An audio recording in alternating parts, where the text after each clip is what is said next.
ஆண்டவராகிய இயேசு கிறிஸ்துவின் நாமத்தினாலே உங்களை நான் வாழ்த்தி வரவேற்கிறேன். கர்த்தருடைய பெரிதான கிருபையினாலும் அவருடைய பரிசுத்தமுள்ள இரக்கங்களினாலும் கடைசி காலத்துல ஒரு ஆவிக்குரிய மனுஷனுடைய நிலைகள் எப்படியாய் காணப்பட வேண்டும், அவன் தன்னுடைய ஓட்டத்தை எப்படியாய் ஓடி முடிக்க வேண்டும் என்கிறதை பற்றி பல விஷயங்களை நம்முடைய தியானத்தின் முடிவாக நாம் கற்றுக்கொண்டு வர துவங்குகிறோம். ஏன்னா இந்த கடைசி அந்த அந்த போர்ஷன் என்று அழைக்கப்படக்கூடிய இந்த நிலை ஆண்டவராகிய தேவனால் மெய்யாகவே மேன்மையாக நினைவு கூறப்படக்கூடிய ஒன்று.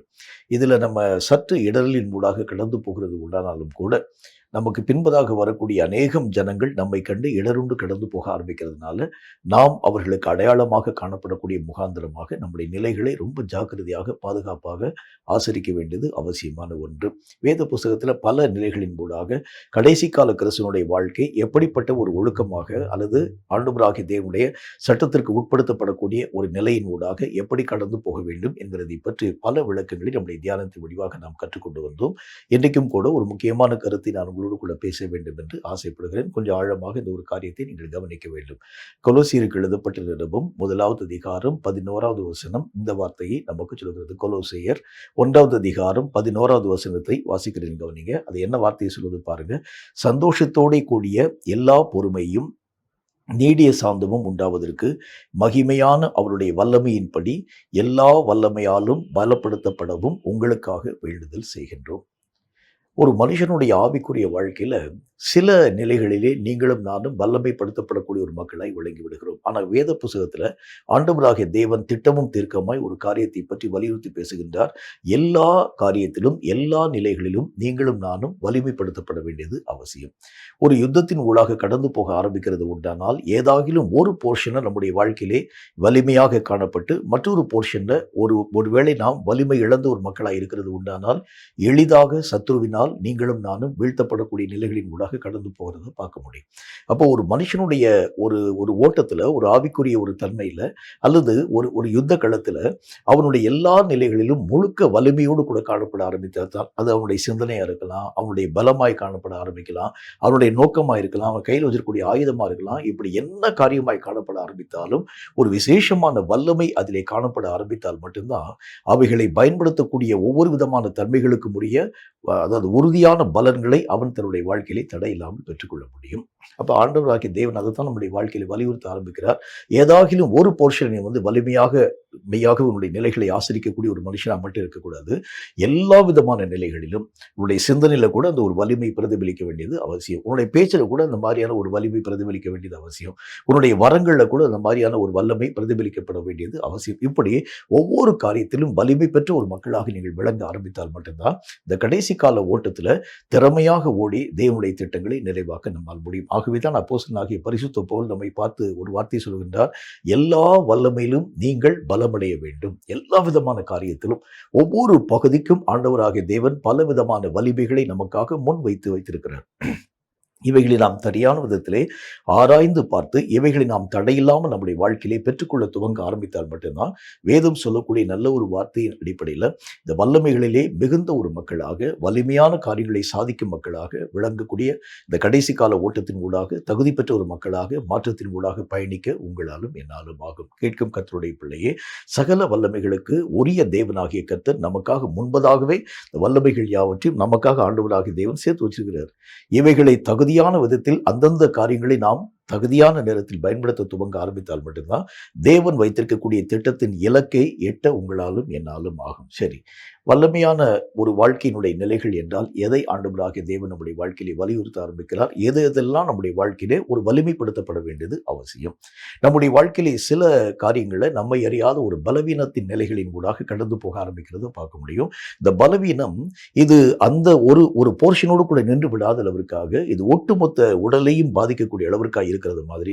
ஒருவேளை நம்முடைய சரீரத்தில் ஏதாகிலும் ஒரு உறுப்பில் ஒரு பலவீனம் இருக்கிறது உண்டானால் அது ஒட்டுமொத்த சரீரத்தையும் பாதிக்கிறது மாதிரி எங்காகிலும் ஒரு மூலையில் நம்முடைய வாழ்க்கையிலே ஆவிக்குரிய நிலைகளில் பலவீனம் உருவாக்கப்படுகிறது உண்டானால் ஒட்டுமொத்த ஆவிக்குரிய நோக்கத்திலும் இந்த இந்த பலவீனம் மெய்யாகவே தாக்க துவங்க ஆரம்பிக்கிறத பார்க்க முடியும். அதனால தான் கர்த்தர் நமக்கு சொல்லக்கூடிய வார்த்தையின் அடிப்படையில் எந்த விஷயத்திலும் நீங்கள் பலவீனப்படுத்தப்படாத அளவிற்காக எல்லா காரியத்திலும் வல்லமையை நீங்கள் தரித்துக் கொள்ள வேண்டியது அவசியம். எல்லா விஷயத்திலும் நம்முடைய ஒவ்வொரு சிந்தனையில கூட, நம்முடைய நோக்கத்தில் கூட, நம்முடைய ஓட்டத்தில் கூட, பிரயாசத்தில் கூட இந்த வல்லமைகள் நம்முடைய வாழ்க்கையிலே மிகுதியாய் காணப்பட ஆரம்பித்தால் மட்டும்தான் தேவனுடைய திட்டங்களை நிறைவாக்க உங்களாலும் என்னாலும் ஆகும் என்று கர்த்தர் தம்முடைய வேதத்தின் மூலமாய் திட்டமும் தீர்க்கமாய் பேச ஆரம்பிக்கின்றார். எந்தெந்த விஷயத்திலெல்லாம் நம்முடைய ஆவிக்குரிய வாழ்க்கையிலே வல்லமைப்படுத்தப்பட வேண்டியது அவசியமான ஒன்று. முதலாவது காரியமாக வேதம் சொல்லக்கூடிய வார்த்தையை பாருங்க. எபேசியருக்கு எழுதப்பட்ட நிருபம் அதில் 3வது அதிகாரம் 16வது வசனம் இந்த வார்த்தையை நமக்கு சொல்கிறது. எபேசியர் 3வது அதிகாரம் 16வது வசனம் இந்த வார்த்தையை நமக்கு சொல்கிறது. வாசிக்கிறீங்க கவனிங்க. அது என்ன போட்டுருக்குன்னு பாருங்க. நீங்கள் அவருடைய ஆவியினாலே உள்ளான மனுஷனில் வல்லமையாய் பலப்படவும். முதல் காரியம், நம்முடைய உள்ளார்ந்த வாழ்க்கையில ஒரு பலம்.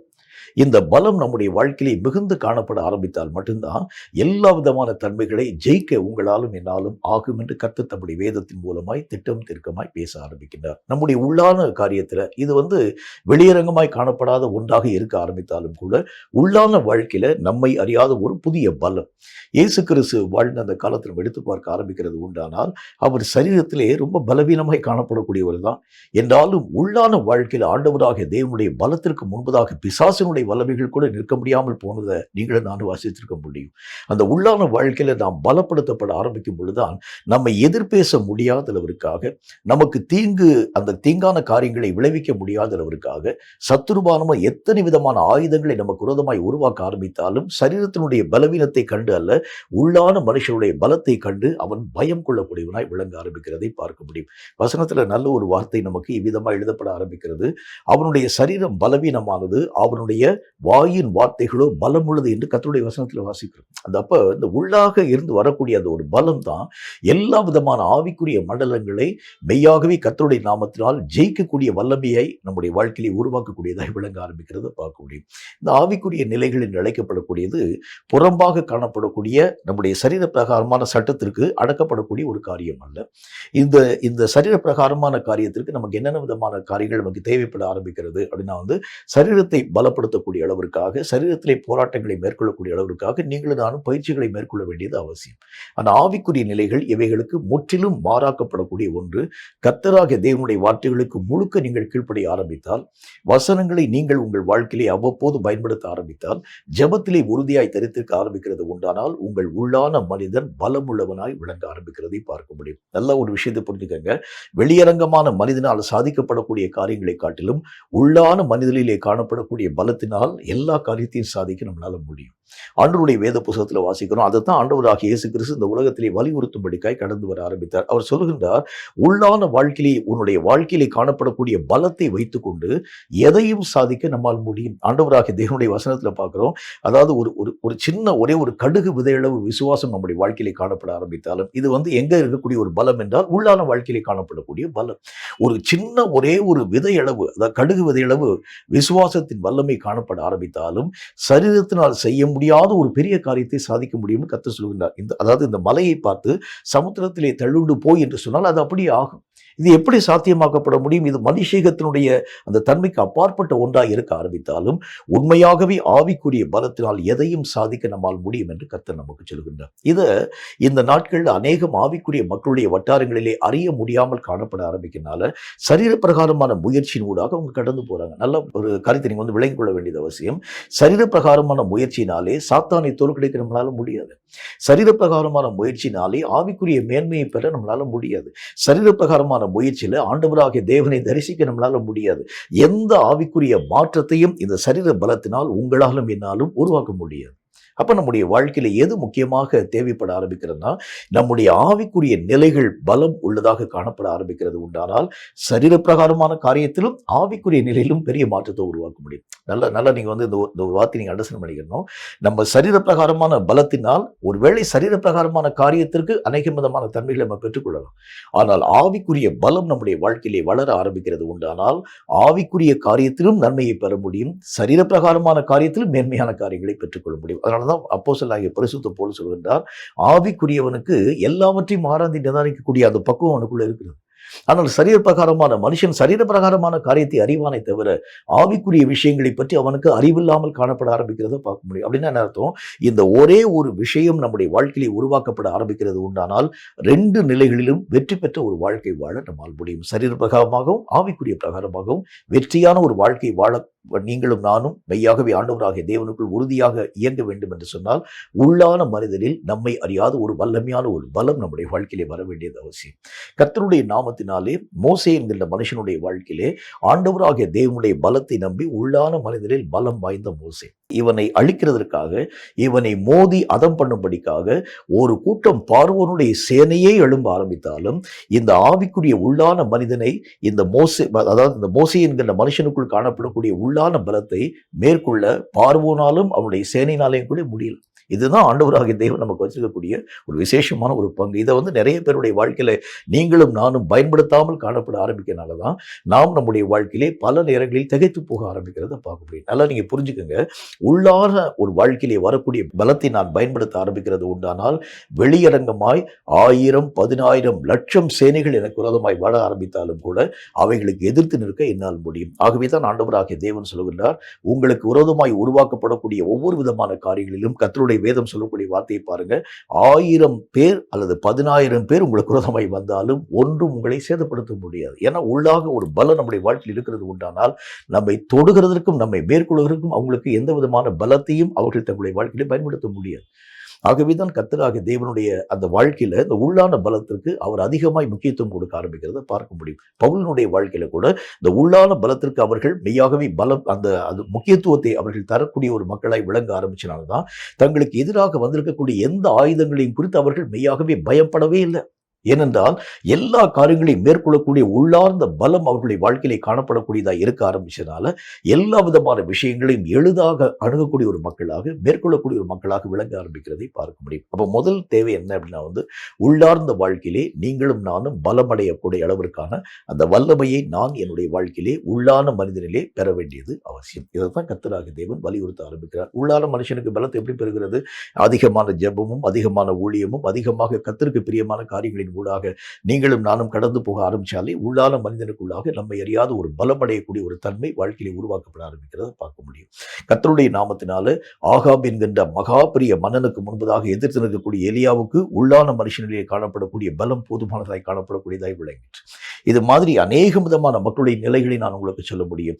தானியேல் என்கின்ற மனுஷனுடைய வாழ்க்கையிலே காணப்படக்கூடிய உள்ளான மனுஷனுக்குள் காணப்படக்கூடிய அந்த பலத்தினால் நேபுகாத்நேசாரையே எதிர்த்து நிற்கக்கூடிய வல்லமை பெற்றவனாய் விளங்க ஆரம்பிக்கிறதை பார்க்க முடியும். ஆகவேதான் கர்த்தர் சொல்லக்கூடிய வார்த்தையின் அடிப்படையில் எல்லா விதமான காரியங்களையும் ஜெயிக்க வேண்டும் என்று சொன்னால் உள்ளான மனிதனில் நீங்களும் நானும் வல்லமையாய் பலப்படுத்தப்பட வேண்டியது அவசியமான ஒன்று என்று கர்த்தர் நமக்கு சொல்லுகின்றார். 2வது ஒரு காரியத்தை பாருங்க, கர்த்தருடைய வேதம் மற்றும் ஒரு வார்த்தை நமக்கு சொல்கிறது. கொலோசியருக்கு எழுதப்பட்ட நிருபம் 1வது அதிகாரம் 29வது வசனம் இந்த வார்த்தையை நமக்கு சொல்கிறது. கொலோசியர் 1வது அதிகாரம் 29வது வசனம் இந்த வார்த்தையை சொல்கிறது. கொஞ்சம் நான் நிதானமாக வாசிக்கிறேன், கவனிங்க.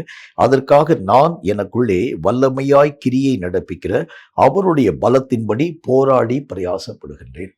ஒவ்வொரு முறையும் பலமடைய பண்ணும்படிக்காக நமக்குள் ஆவியானவராகிய தேவன் போராடி கொண்டே வர ஆரம்பிக்கின்றார். பல நேரங்களில் பலவிதமான பிரச்சனைகளை கண்டு நீங்களும் நானும் பலவீனப்படக்கூடிய ஒரு மக்களாய் விளங்கி விடுகின்றோம். அநேக விதமான நேரங்களில் இப்போ இதுக்கு நல்ல ஒரு எக்ஸாம்பிள் சொல்ல வேண்டும் என்றால் ராஜாவாகிய சவுலையும் தாவீதையும் உங்களுக்கு நான் முன்பதாக உங்களுக்கு மெய்யாகவே இந்த காரியங்கள் யாவற்றையும் சொல்ல முடியும். இந்த ராஜாவாகிய சவுல் ஆண்டவராகிய தேவனுடைய ஆவியினால் அபிஷேகம் பண்ணப்பட்டவனாய் காணப்பட ஆரம்பித்தாலும் கோலியாத்தை கண்ட மாத்திரத்தில் அவன் பயமுள்ளவனாய் காணப்பட ஆரம்பிக்கிறத பார்க்க முடியும்.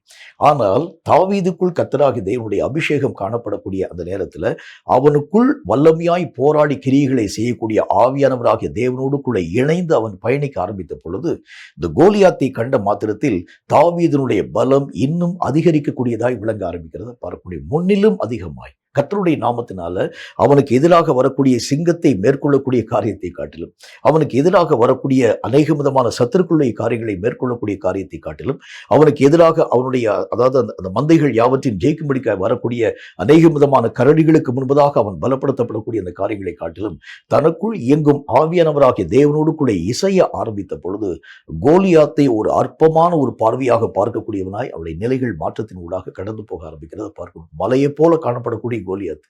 இப்ப தாவீதினுடைய நிலைகளை நாம் எடுத்து பார்க்க ஆரம்பிக்கிறது உண்டானால், அவனுடைய கண்களுக்கு முன்பதாக, கோலியாத்தினுடைய கண்களுக்கு முன்பதாக தாவீது பலவீனமாய் காணப்படக்கூடிய ஒருவன். கையில ஒரு ஆயுதம் கூட இல்லை. இராணுவத்திலே பயிற்சி பெற்றவனாய் காணப்படுகிறான்னு சொன்னா அதுவும் கூட கிடையாது. யுத்தத்தினுடைய நுணுக்கம் கூட தாவீதுக்கு தெரியாது. என்றாலும் கூட அவனுக்குள் மெய்யாகவே வல்லமையாய் போராடி அநேகம் பலத்தை தரக்கூடிய ஆவியானவரோடு கூட தாவீதினுடைய மனம் இசைய ஆரம்பித்த பொழுது, எப்படி இந்த இந்த அதாவது இந்த தாவீதை குறித்து, அதாவது அந்த கோலியாத் மெய்யாகவே ஏளனமாய் பேச ஆரம்பித்தானோ, நீ வா, உன்னுடைய மாம்சத்தை கிழித்து பறவைகளுக்கும் அநேகம் விதமான மிருகங்களுக்கும் இரையாக்கி கொடுக்கிறேன் என்கிறதை பற்றி ஏளனமான வார்த்தைகளை இந்த கோலியாத்து என்கின்ற மனிதன் தாவீதுக்கு முன்பதாக பேசினானோ, அதே வார்த்தைகளை திரும்ப கோலியாத்தை நோக்கி தாவீது பேசுகின்றான். நீ வா, உன்னுடைய மாம்சத்தை கிழித்து பறவைகளுக்கும் அநேக மிருகங்களுக்கும் இரையாக்கி தருகிறேன். இந்த பலம் அவனுக்குள்ள எப்படி வந்துச்சு? அவனுக்குள் போராடி பிரயாசப்படக்கூடிய ஆவியானரோடு கூட நம்ம இசைய ஆரம்பிக்கும் பொழுது, நம்மை அறியாத ஒரு புதிய பலம், நம்மை அறியாத ஒரு புதிய சத்துவம் நம்முடைய வாழ்க்கையை உருவாக்கப்பட ஆரம்பிக்கிறதை பார்க்கிறோம். இன்னைக்கு நம்முடைய வாழ்க்கையினுடைய நிலைகள் எடுத்து பார்க்க ஆரம்பிக்கிறது உண்டானால், ஆவியானவர் ஒரு புறமாக, நீங்களும் நானும் வேறொரு புறமாக, அவருடைய இயக்கத்திற்கு நீங்களும் நானும் ஒத்துழைக்காத ஒரு மக்களாக, அவர் என்னுடைய வாழ்க்கையிலே வல்லமையான ஒரு காரியத்தை உருவாக்கும்படிக்காக என்னுடைய வாழ்க்கையிலே நிறைய பிரயாசப்பட ஆரம்பிக்கின்றார். நிறைய காரியங்களின் ஊடாக என்னை இயக்க வேண்டும் என்று கர்த்தருடைய ஆவியானவர் பிரயாசப்படுறார். ஆனால் என்னுடைய இயக்கம் ஒரு மாதிரி, ஆண்டவராகிய தேவனுடைய ஆவியானுடைய இயக்கம் வேறொரு மாதிரி காணப்பட ஆரம்பிக்கனால, அவரோடு கூட இசைய முடியாமல் இருக்க ஆரம்பிக்கனால, பல நேரங்களில் நாம் நம்முடைய வாழ்க்கையிலே பலவீனப்படுத்தப்படக்கூடிய ஒரு மக்களாய் விளங்கி விடுகிறோம். கர்த்தருடைய வேதம் சொல்லக்கூடிய 2வது ஒரு வார்த்தையின் அடிப்படையில், ஆவியானவரோடு கூட இசைய ஆரம்பிக்கும் பொழுது நம்மை அறியாத ஒரு புதிய பலம் நம்முடைய வாழ்க்கையிலே உருவாக்கப்பட ஆரம்பிக்கிறதை பார்க்க முடியும். மலையை போல காணப்படக்கூடிய காரியத்தை நீங்களும் நானும் சர்வசாதாரணமாய் மெய்யாக அணுகக்கூடிய ஒரு மக்களாக, சிங்கத்தை கண்ட, அதாவது அந்த சிம்சோனுடைய கண்கள் ஒரு ஆட்டுக்குட்டியை போல பார்க்கக்கூடிய அளவுக்கு. அதுக்கு என்ன காரணம் என்றால், அவனுக்குள் வல்லமையாய் போராடி பிரயாசப்படக்கூடிய ஆவியானவரோடு கூட இசைய ஆரம்பித்த பொழுது, சிங்கத்தை இந்த சிம்சோன் என்கிற மனுஷனுடைய கண்கள் ஒரு ஆட்டுக்குட்டியை போல பார்க்கக்கூடியதாய் விளங்கிற்று. இப்படித்தான் நம்முடைய வாழ்க்கையில கூட அந்த வல்லமையை அவர் என்னுடைய வாழ்க்கையிலே நாள்தோறும் கிரிகளை நடப்பிக்கக்கூடியவராய் விளங்க ஆரம்பிக்கிறார். ஏன்னா, ஒவ்வொரு மனுஷனுடைய வாழ்க்கையிலும் நாள்தோறும் பிரச்சனைகள், நூற்றுக்கணக்காய், ஆயிரக்கணக்காய், லட்சக்கணக்காய் பிரச்சனைகள் நம்முடைய வாழ்க்கைக்கு விரோதமாய் வரக்கூடிய இந்த நேரத்தில் ஒவ்வொரு காரியத்தையும் எதிர்த்து நிற்கக்கூடிய வல்லமையை நம்முடைய வாழ்க்கையிலே ஆண்டவராகிய தேவனுடைய ஆவியானவர் தரும்படிக்காக அவர் போராடி பிரயாசப்படுறார். இந்த ஒரு காரியத்தை இப்படி ஜெயி, இந்த ஒரு காரியத்தை இப்படி நீ ஜெயிக்க வேண்டும், இந்த ஒரு காரியத்தை இந்த விதமான ஒரு சூழ்ச்சியின் மூலமாக நீ மேற்கொள்ள வேண்டும். இவர் நம்முடைய வாழ்க்கையிலே வல்லமையை அதிகரிக்க பண்ணும்படிக்காக அவர் இயங்கிக் கொண்டே வர ஆரம்பிக்கின்றார். இந்த இயக்கத்தோடு கூட என்னுடைய இயக்கம் ஒன்றாக இசை ஆரம்பிக்கிறது உண்டானால், பெரிய காரியங்களை சாதிக்க உங்களாலும் என்னாலும் ஆகும். அதைத்தான் கர்த்தருடைய வேதம் நமக்கு சொல்ல ஆரம்பிக்கிறது. இந்த கடைசி காலத்துல நீங்களும் நானும் சாதாரணமான ஒரு கிறிஸ்தவ வாழ்க்கை வாழக்கூடிய ஒரு மக்களாய் இருக்கிறது உண்டானால், எளிதாக இந்த பிரச்சனைகளிலே நீங்களும் நானும் சிக்கி ஒன்றுமில்லாமல் நிர்மூலமாக காணப்படக்கூடிய ஒரு மக்களாய் விளங்கி விடுவோம். ஆவியானவராகிய தேவன் தரக்கூடிய அந்த புதிய ஆலோசனையோடு, ஆவியானவராகிய தேவன் தரக்கூடிய அந்த புதிய வல்லமையோடு, ஆவியானவராகிய தேவன் என்னை எப்படியெல்லாம் நடத்துகிறாரோ அந்த ஒரு புதிய பாணியிலே நான் கடந்து போக ஆரம்பித்தால் மட்டும்தான் எளிதாக எனக்கு விரோதமாய் வரக்கூடிய ஒவ்வொரு விதமான சூழ்நிலைகளை ஜெயிக்க என்னால் முடியும். சாத்தான், கர்த்தருடைய வேதம் சொல்லக்கூடிய வார்த்தையின் அடிப்படையில், சாத்தான் என்கிறவன் அவன் ஒரு பெரிய மகா தந்திரவாதி. நம்ம யோசிக்க முடியாத அநேகம் கிரியைகளை நம்முடைய வாழ்க்கையிலே உருவாக்கி, நீங்களும் நானும் அறியாத அநேக விதமான கண்ணிகளிலே நம்முடைய கால்களை சிக்கும்படியான காரியங்களை உருவாக்கி விடுவார். நமக்கே தெரியாது, நம்ம விழுந்து போறது நமக்கே தெரியாது. எப்படி சிம்சோன் தன்னுடைய விழுகையை அறிய முடியாதவனாய் எப்போதும் போல உதறி போட்டுக் கொண்டு போவேன் என்று சொன்னாலும், அதே மாதிரி இந்த சாத்தானும் பெரிய தந்திரவாதி. இந்த தந்திரவாதியாகிய இந்த சாத்தானை ஜெயிக்க வேண்டும் என்று சொன்னால், ஆவியானவராகிய தேவன் தரக்கூடிய புதிய பலத்தோடு கூட இணைந்து நீங்கள் பயணிக்க வேண்டியது அவசியம். இவர் தான் ஒவ்வொரு வழிகளையும் நமக்கு மெய்யாகவே கற்பிக்கும் ஒரு தேவனாக, அவர் நம்முடைய வாழ்க்கையிலே ஒவ்வொரு காரியத்திற்கும் உரிய வல்லமையை தரக்கூடிய ஒரு தேவனாக. அந்த வசனத்தை திரும்ப வாசிக்கிறேன் பாருங்க. அது என்ன விதமான வார்த்தையை சொல்ல பாருங்களேன். சந்தோஷத்தோட, கொலோசியர் 1:11 வசனம், சந்தோஷத்தோட கூடிய எல்லா பொறுமையும் நீடிய சாந்தமும் உண்டாவதற்கு மகிமையான அவருடைய வல்லமையின்படி எல்லா வல்லமையாலும் பலப்படுத்தப்படவும் உங்களுக்காக வேண்டுதல் செய்கிறோம். அவருடைய மகிமையின் வல்லமையை எல்லா வல்லமையிலும் உங்களையும் என்னையும் பழக்க வைக்க ஆரம்பிக்கிறது. எப்படி எப்படிலாம் நீங்கள் உங்கள் வாழ்க்கையிலே காய்களை நகர்த்த வேண்டும், என்ன காரியத்தை செஞ்சா நீங்க வெற்றியின் ஊடாக கடந்து போக முடியும், இவைகளை ஆவியானவராகிய தேவன் அவருடைய வல்லமையின்படி நம்முடைய வாழ்க்கையிலே இயக்கத்தை மெய்யாகவே உருவாக்கி கொண்டே வருகின்றார். நீங்க செய்ய வேண்டியது ஒன்னே ஒண்ணுதான்.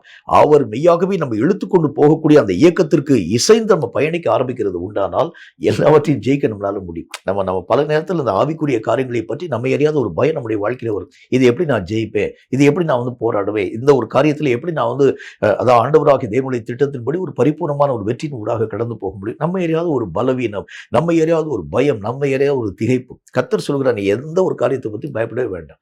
ஆவியானவராகிய தேவனுடைய இயக்கத்தோடு கூட இசைந்து நீ பயணிக்க ஆரம்பிக்கிறது உண்டானால் எல்லா மலைகளை மேற்கொள்ள உன்னால முடியும், எல்லா ஆறுகளை கடக்க உன்னால முடியும், எல்லா பள்ளத்தாக்கிலும் நீயும் நானும் மெய்யாகவே கர்த்தருடைய நாமத்தினாலே சேஃபாக நம்ம நீங்களும் நானும் பயணப்படக்கூடிய ஒரு மக்களாய் விளங்க ஆரம்பிக்கிறதை பார்க்க முடியும். இந்த ஒரு சத்தியம் மக்களுடைய வாழ்க்கையிலே தெரியாமல் போக ஆரம்பிக்கிறனாலதான் அநேகமான நேரங்களில் வல்லமை இழந்தவர்கள் தோற்று போற ஒரு மக்களாய் விளங்க ஆரம்பிக்கிறது பார்க்க முடியும். கேட்கும் கர்த்தருடைய பிள்ளையே, ஆவியானுடைய இயக்கம் அது என்றைக்கோ ஒரு நாளிலே நம்முடைய வாழ்க்கையிலே வரக்கூடியது அல்ல. இப்ப உங்களுக்கே தெரிஞ்ச ஒரு காரியத்தை உங்களுக்கு நான் சொல்ல வேண்டியது அவசியம். ஒவ்வொரு ஞாயிற்றுக்கிழமை ஆராதனை மட்டும்தான் அந்த ஆவியானவராகிய தேவனை நான் பயன்படுத்துகிறேன். மற்ற நாள்லாம் அந்த ஆவியானவர் எங்கோ ஒரு இடத்திலே காணப்பட ஆரம்பிக்கின்றார். நான் வேறொரு விதமாக என்னுடைய வாழ்க்கையினுடைய நிலைகளை ஆசரிக்கக்கூடியவனாய் விளங்கி விடுகிறேன். ஆனால் அந்த ஆண்டவருடைய வேத வசனத்தில் எந்த விதமான வார்த்தைகளை ஆண்டவராகிய தேவன் சொல்லுகின்றார், அவர் நாள்தோறும் என்னுடைய வாழ்க்கையிலே கிரிகளை செய்து கொண்டே வருகின்றார். வரக்கூடிய ஒவ்வொரு விஷயத்திற்கும் எந்தெந்த விதமான காரியங்களை அவன் தன்னுடைய வாழ்க்கையிலே ஆசரிக்க வேண்டும், எந்தெந்த காரியங்களை எப்படியெல்லாம் அவன் ஜெயிக்க வேண்டும், இவர் நாள்தோறும் என்னுடைய வாழ்க்கையிலே இயங்கிக் கொண்டே வர ஆரம்பிக்கிறதுனால இவருடைய இயக்கத்தோடு கூட நான் இசைய ஆரம்பிச்சாலே போதும். இப்ப உங்களுக்கே தெரிஞ்ச ஒரு விளக்கத்தை உங்களுக்கு நான் சொல்ல வேண்டியது அவசியம். ஒரு நீரோட்டம் அதிக தீவிரமாய் ஓரக்கூடிய நீரோட்டம் என்று வைத்துக் கொள்ளுங்கள். கிளையில இருந்து வரக்கூடிய ஒரு சின்ன ஒரு ஆற்றினுடைய நீர் எங்க போறதுன்னு தெரியாம அப்படி தவிக்கக்கூடிய ஒரு நேரம், எந்த இடத்தை நோக்கி நான் பயணப்பட வேண்டும் என்று சொல்லி வேற ஒண்ணுமே செய்ய வேண்டாம். இந்த சைட்ல இருந்து வரக்கூடிய அந்த நீர் வேகமாய் ஓடக்கூடிய அந்த நீரோட்டத்தோடு கூட ஒன்றாய் இணைய ஆரம்பிக்கிறது உண்டானால் அந்த ஆத்துல இருந்து வரக்கூடிய அந்த தண்ணீரை இந்த நீரோட்டம் இழுத்துட்டு போயிடும். இதே மாதிரி ஆவியானுடைய தேவனுடைய இயக்கத்தோடு கூட நீங்களும் நானும் இசைய ஆரம்பிக்கிறது உண்டானால் உங்களையும் என்னையும் எல்லா காரியங்களையும் தாண்டி பயணிக்கக்கூடிய அளவிற்கான வல்லமையோடு கூட அது என்னுடைய வாழ்க்கையிலே ஆண்டவராகிய தேவனுடைய வல்லமை என்னை இயக்கிக் கொண்டே போக ஆரம்பிக்கிறதை பார்க்க முடியும். கேட்கும் கர்த்தருடைய பிள்ளையே, இந்த வல்லமையிலே நான் இணையும்படிக்காக என்னுடைய வாழ்க்கையிலே வல்லமையை நான் பெருக்க வேண்டியது அவசியம். அவருடைய வல்லமையோடு கூட இசைந்து நாம் பயணிக்க வேண்டும். அவருடைய வல்லமை சாதாரணமான வல்லமை இல்லை. கர்த்தருடைய நாமத்தினால இதுக்கு நல்ல ஒரு விளக்கத்தை உங்களுக்கு சொல்றேன் பாருங்க. கர்த்தருடைய நாமத்தினால ஆண்டவராகிய தேவனுடைய பரிசுத்தமுள்ள ஊழியத்தை செய்த கர்த்தருடைய மனுஷன், வேத புத்தகத்துல வாசிக்கிறோம், காற்றுக்களினால் ஆண்டவராகிய தேவன் அவனை தூக்கிட்டு போயிட்டார். அப்ப அந்த காற்றுக்களோடு கூட இணைந்து பயணிக்கவும் அவன் மெய்யாக தகுதி உடையவனாய் காணப்படணும். காற்றினுடைய வேகம் எப்படி இருக்குன்னு பாருங்களேன். ஆண்டவராகிய தேவன் சொல்கிறார், சுழல் காற்றினாலே அவன் மெய்யாகவே தூக்கி கொண்டு போகப்படக்கூடிய அந்த நிலைகளை கர்த்தராகிய தேவன் உருவாக்கினார். அப்ப அந்த சுழல் காற்றோடும் கூட பயணிக்கக்கூடிய அளவிற்கு நமக்குள் போராடும் வல்லமையான ஆவியானுடைய பலத்தோடு கூட இசைய ஆரம்பிக்கிறது உண்டானால் எந்த சுழல் காற்றிலும் பயணிக்க உங்களாலும் என்னாலும் முடியும். எந்த அக்னி ரதத்திலே ஏறி பயணிக்க உங்களாலும் என்னால். அதைத்தான் கர்த்தர் நமக்கு சொல்லுகின்றார். இதற்கு இந்த ஆவியானவராகிய தேவன் தான் உங்களையும் என்னையும் உருவாக்க துவங்க ஆரம்பிக்கிறார். இவரோடு கூட இசைந்து நீங்கள் பயணிக்க துவங்க ஆரம்பிக்கிறது உண்டானால் எவைகளையும் சாதிக்க நம்மால் முடியும் என்று கர்த்தர் நமக்கு சொல்லுகின்றார். மூன்றாவது ஒரு காரியத்தை பாருங்க. கர்த்தருடைய வேதம் சொல்லக்கூடிய மற்றும் ஒரு வார்த்தையின் அடிப்படையில் 2 கொரிந்தியரின் புஸ்தகத்துல 12வது அதிகாரம் 12வது வசனம் இந்த வார்த்தையை நமக்கு சொல்லுங்க. 2 கொரிந்தியரின் புஸ்தகம் 12வது அதிகாரம் 12வது வசனத்தை கொஞ்சம் நான் நிதானமாக வாசிக்கிறேன் கவனிங்க. அப்போஸ்தலருக்குரிய அடையாளங்கள் எல்லா விதமான பொறுமையோடும் அதிசயங்களோடும் அற்புதங்களோடும் வல்லமைகளோடும் உங்களுக்குள் நடப்பிக்கப்பட்டதே. கர்த்தராகிய தேவனுடைய நாமத்தினாலே எந்த வல்லமை நம்முடைய வாழ்க்கையில வர வேண்டும் என்றால் தேவனை நிரூபித்து காண்பிக்கும் வல்லமை ஒவ்வொரு தனிப்பட்ட மனுஷனுடைய வாழ்க்கையிலும் காணப்படணும். அந்த வசனம் என்ன போட்டு பாருங்க. அப்போஸ்தலனுக்குரிய அடையாளங்கள் எல்லாவித பொறுமையோடும் அதிசயங்களோடும் அற்புதங்களோடும் வல்லமைகளோடும் உங்களுக்குள் நடப்பிக்கப்பட்டது. இந்த கடைசி நாட்கள்ல பேச்சில் நம்ம சொல்றோம் பல விஷயங்கள், அநேக விதமான காரியங்களை வாய் வழியிலே நீங்களும் நானும் உச்சரிக்க ஆரம்பிக்கிறோம். எழுத்து வடிவில் நிறைய காரியங்களை சொல்கிறோம். அநேக விதமான சத்தியங்களை ஜனங்களுக்கு முன்பதாக வெளிப்படுத்த ஆரம்பிக்கிறோம். ஆனால் கர்த்தராகிய தேவன் சொல்கின்றார், இந்த ஒரு நிலை மெய்யாகவே போதுமானது கிடையாது. இந்த கடைசி காலத்தில் கர்த்தராகிய தேவனுடைய வல்லமைகள் நிரூபிக்கப்பட வேண்டியது அவசியம். ஏன்னா தேவனை அறியாத ஒரு கூட்டம் மக்கள் வந்துட்டாங்க. கர்த்தருடைய நாமத்தினால யோசேப்பினுடைய காலம் முடியக்கூடிய அந்த நேரத்துல, யோசேப்பை அறியாத வேறொரு ஜாதி எழும்பக்கூடிய நேரத்துல, கர்த்தருடைய வேதம் சொல்லக்கூடிய வார்த்தையின் அடிப்படையில மோசே என்கின்ற மனிதன் கர்த்தரை நிரூபிக்கக்கூடிய ஒரு மனிதன் அங்கே தேவைப்பட ஆரம்பிக்கிறான். அதுக்கு முன்னால் வரைக்கும் அங்க தேவையில்லை. ஏனென்றால் கர்த்தராகிய தேவனுடைய நாமத்தை அறிந்த யோசேப்பினால் நடத்தப்பட்டிருக்கக்கூடிய மக்கள், எல்லா விதமான மக்களும் கர்த்தராகிய தேவன் தான் உண்மையான கர்த்தர் என்பதை நம்பி ஆண்டவராகிய தேவனை பின்பற்றி போனாங்க. இப்ப யோசேப்பை அறியாத இன்னொரு ஜனம் எந்திரிச்சிட்டாங்க. இப்ப அந்த கர்த்தராகிய தேவனால் யோசேப்பின் மூலமாக நடப்பிக்கப்பட்டிருக்கக்கூடிய ஒரு காரியத்தையும் அறியாது இருக்கக்கூடிய ஒரு ஒரு ஒரு இன்னொரு ஜெனரேஷனை கர்த்தருடைய நாமத்தினாலே அவர்கள் உருவாக்க ஆரம்பிச்சிட்டாங்க. இப்ப இந்த ஜெனரேஷன்ல காணப்படக்கூடிய மக்களுக்கு கர்த்தர் தெரியாது. இப்ப இந்த இடத்துல கர்த்தருடைய வேதம் சொல்லக்கூடிய வார்த்தையின் அடிப்படையில மோசே என்கின்ற மனிதன் போய் கர்த்தர் இன்றைக்கும் வல்லமையிலே நிறைந்திருக்கும் என்பதை நிரூபித்து காண்பிக்க வேண்டியது அவசியம். இப்படி நீங்க செஞ்சீங்கன்னா தான் வரக்கூடிய சந்ததிகள் எல்லாம் கர்த்தராகிய தேவனை அறியும் அறிவினால் நிரப்பப்பட ஆரம்பிக்கிறதை பார்க்க முடியும். இப்ப இந்த கடைசி காலத்துல காணப்பட்டிருக்கக்கூடிய மக்களுக்கு ஆரம்ப நாட்களில் காணப்பட்டிருக்கக்கூடிய நம்மை போலத்த ஒரு விசுவாசத்தின் வல்லமை பார்க்க முடியாது உங்களால. ஆரம்ப நாட்கள்ல கர்த்தராகிய தேவனுக்கென்று நீங்களும் நானும் சாதிச்ச அதே விதமான தன்மைகளை இப்ப இருக்கக்கூடிய ஜெனரேஷனுடைய அந்த தன்மைகளை உங்களால நான் பார்க்க முடியாது. அந்த நாட்கள்ல நீங்கள் கர்த்தருக்குன்னு 40 நாளாக நீங்க ஃபாஸ்டிங் இருந்தீங்க. ஆனா இன்னைக்கு நீங்க யாரையாச்சும் பார்த்து நீங்க சொல்ல ஆரம்பிக்கிறது உண்டானால், நான் ஏங்க ஃபாஸ்டிங் இருக்க வேண்டும் என்கிறதை பற்றி உங்க கேட்பாங்க.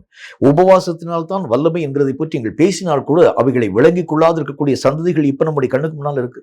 இப்ப இந்த மாதிரியான இடங்கள்ல நீங்களும் நானும் செய்ய வேண்டிய ஒரு காரியம் என்ன? வெறும் வாயின் வார்த்தைகளினால் அல்ல, கர்த்தரை நீங்கள் நிரூபித்து காண்பித்தால் மட்டும்தான் இவர்கள் கர்த்தராகிய தேவனை அறியும் மக்களாக விளங்க ஆரம்பிக்கிறத பார்க்க முடியும். ஒரு எகிப்தியருக்கு ஆண்டவராகிய தேவனுடைய வல்லமை ஒரு காலத்திலே யோசேப்பின் மூலமாய் நிரூபிக்கப்பட்டது.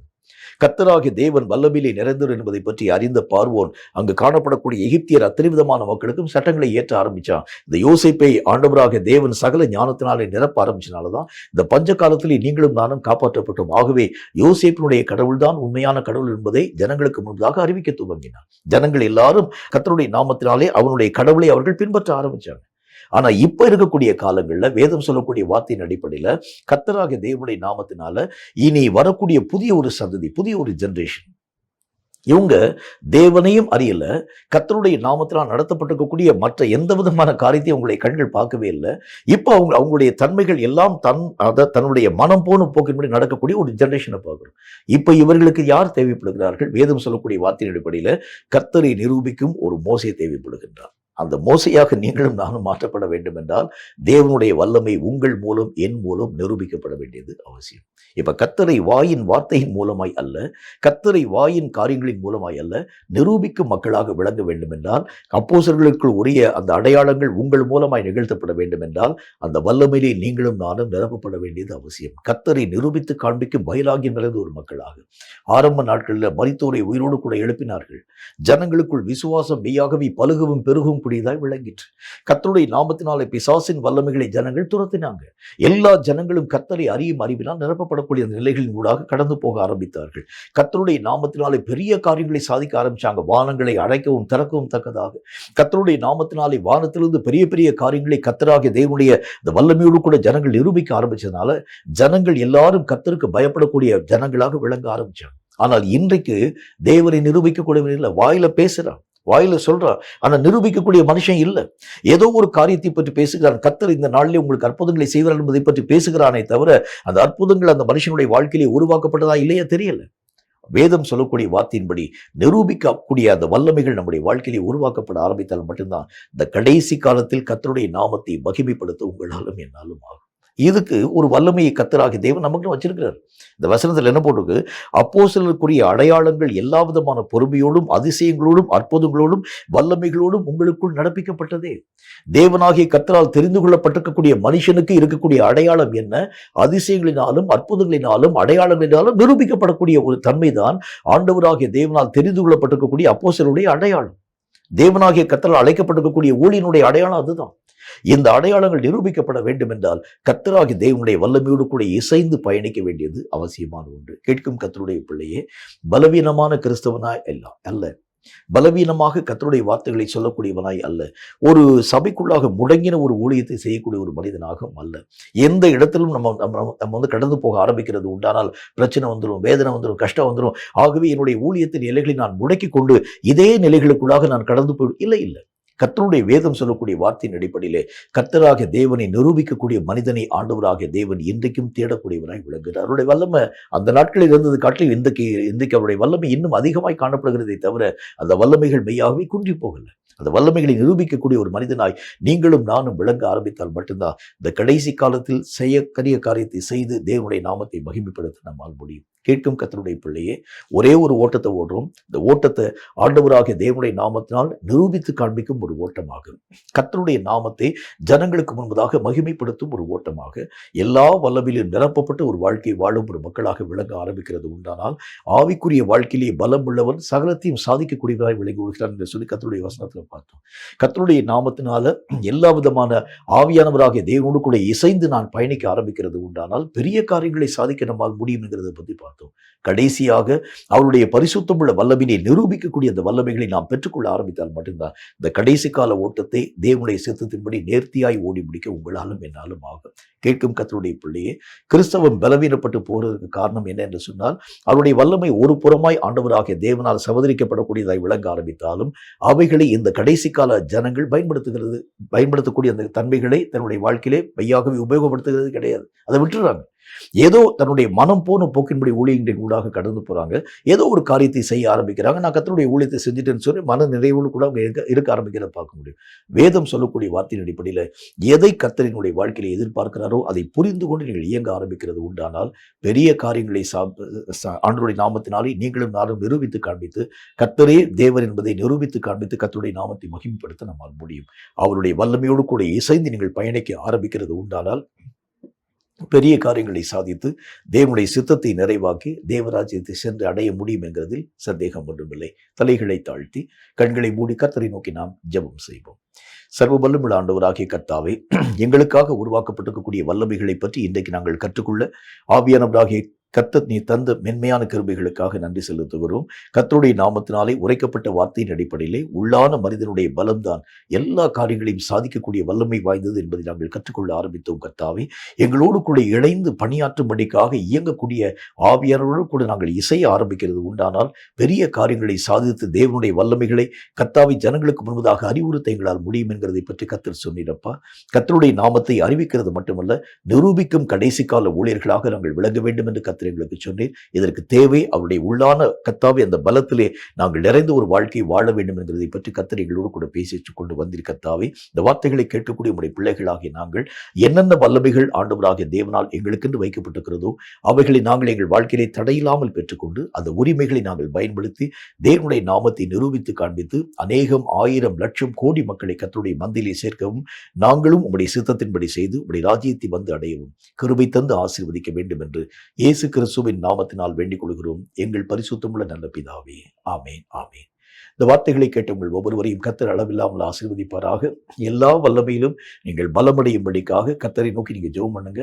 அந்த வல்லமைகளை நம்முடைய வாழ்க்கையில் நாம் பெற்று பயன்படுத்த ஆரம்பிக்கிறது உண்டானால் தேவனுடைய திட்டங்களை தடையில்லாமல் நிறைவாக்கி தேவனுடைய நாமத்தை மகிமைப்படுத்தி இந்த உலகத்தை மேற்கொள்ளக்கூடிய வல்லமைகளை பெற்று பெரிய காரியங்களை சாதிக்க நம்மால் முடியும் என்கிறது சந்தேகம் ஒன்றுமில்லை. கர்த்தர் தாமே உங்களை அளவில்லாமல் ஆசீர்வதிப்பாராக. ஆமென்.